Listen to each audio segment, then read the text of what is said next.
பலாமரத்தின் அடியில் ஞானத்தை அடைந்த மகான்.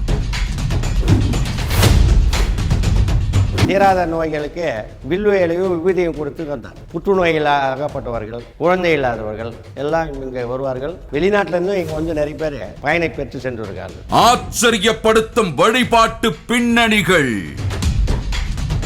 மர்மம். வேலூர் மாவட்டத்தில் இருக்கும் திருவலம் என்கிற பகுதியில் புகழ்பெற்ற வில்வநாதேஸ்வரர் ஆலயம் அமைந்திருக்கிறது. இந்த ஆலயத்திற்குள் சிவானந்த மௌனகுரு சித்தர் என்கிற மகான் ஜீவசமாதி அடைந்திருக்கிறார். 1960 காலகட்டங்களில் இவர் இந்த பகுதிக்கு வந்தபோது இதோ இந்த பலாமரத்தின் அடிப்பகுதியில் அமர்ந்துதான் தியானம் செய்தாராம். அந்த தியானத்தில் ஞானத்தை அடைந்திருக்கிறார்.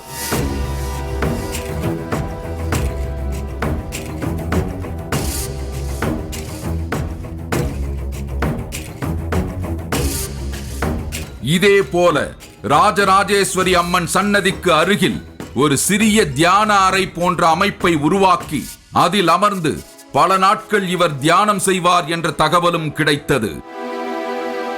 ஒரு ஆள் உள்ளே நுழைவதற்கு மிகவும் சிரமப்பட வேண்டிய இந்த அமைப்பிற்குள் அவர் எப்படி பல நாட்கள் தியானம் செய்தார் என்பது ஆச்சரியமாகவே இருக்கிறது.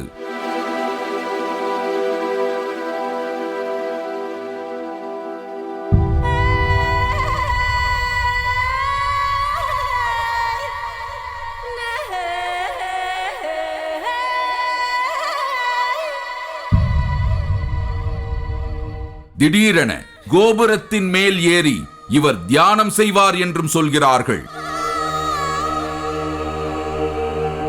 சாமிகள் ஆலயத்துக்குள்ள இருக்கிற ராஜராஜேஸ்வரி ஆலயத்தாண்ட இந்த நாகலிங்கம் மரத்துங்க சாமிக்கு தியான பீடங்கள் இருக்குது.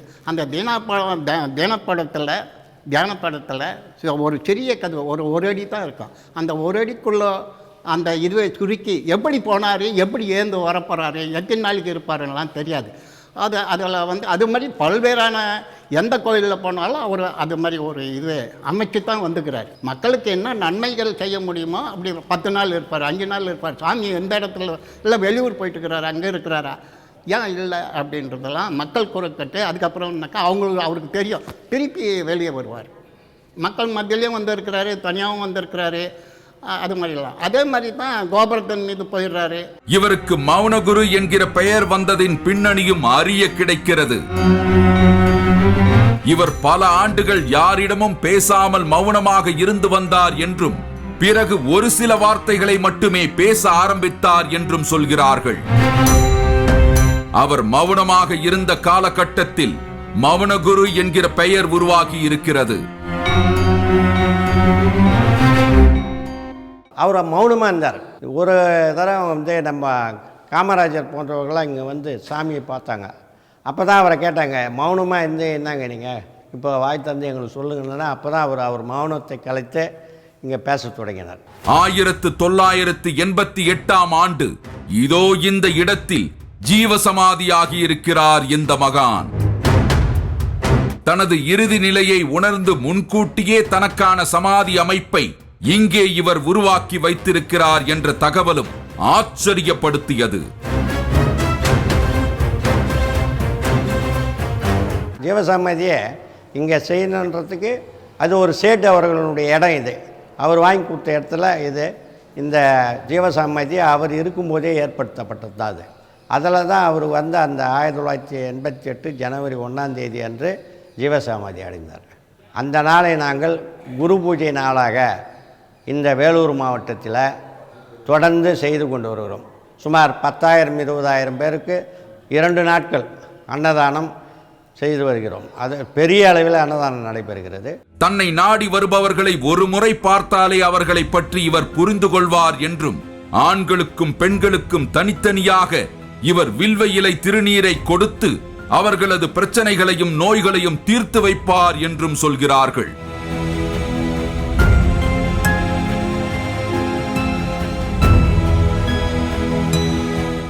இவரால் நோய் நீங்கிய ஒரு பெண்மணி 102 வயதான நிலையில் இன்றைக்கும் உயிரோடு இருக்கிறார் என்றும் சொல்லப்பட்டது.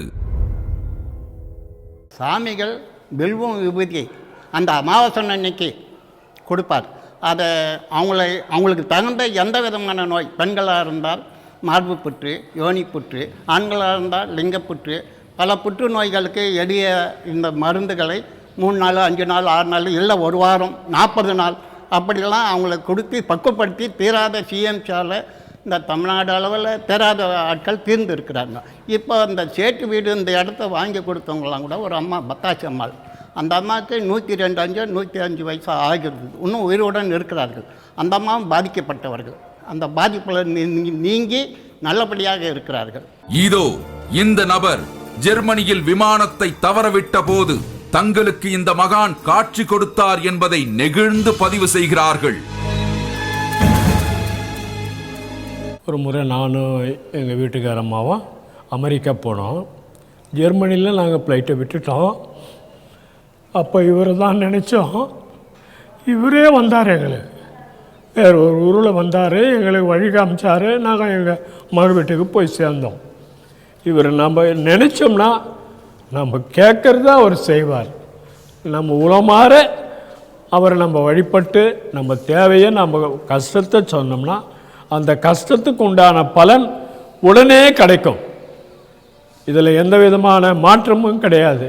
போதைப் பொருள் பயன்படுத்துவது உள்ளிட்ட தவறான பழக்கங்கள் கொண்டவர்களுக்கு இவர் ஒரு நூலை கட்டுவார் என்றும், அந்த நூலை கட்டிய பிறகு அவர்கள் அந்த பழக்கத்திலிருந்து விடுபடுவார்கள் என்றும் கூறுகிறார்கள். அதுக்கு ஒரு நூல் கட்டுவார். அமாவாசை அன்னைக்கு வந்தால் ஓமன்ற எழுத்து போட்டு உட்கார வச்சு அதில் நீயா வந்திருக்கிறப்பா, நீ சாப்பிட மாட்டேன், தாய் தந்தையோ மற்றவங்களையோ இந்த ஊர் உலகத்தையோ அரவணைச்சி அன்பாக நடக்கிறதுக்கு முதல் படி இந்த நூலை கட்டிக்க அப்படின்வார். நூல் கட்டிக்கனா திரும்பவும் அந்த தவறான பாதைகளுக்கு போகாத, கஞ்சா பொடி இந்த மாதிரி எல்லா விதமான வாஸ்துக்களுக்கும் நீங்கள் போகக்கூடாது அப்படின்னு சொல்லுவார். அதே மாதிரி நடந்தவங்க ஏராளம்.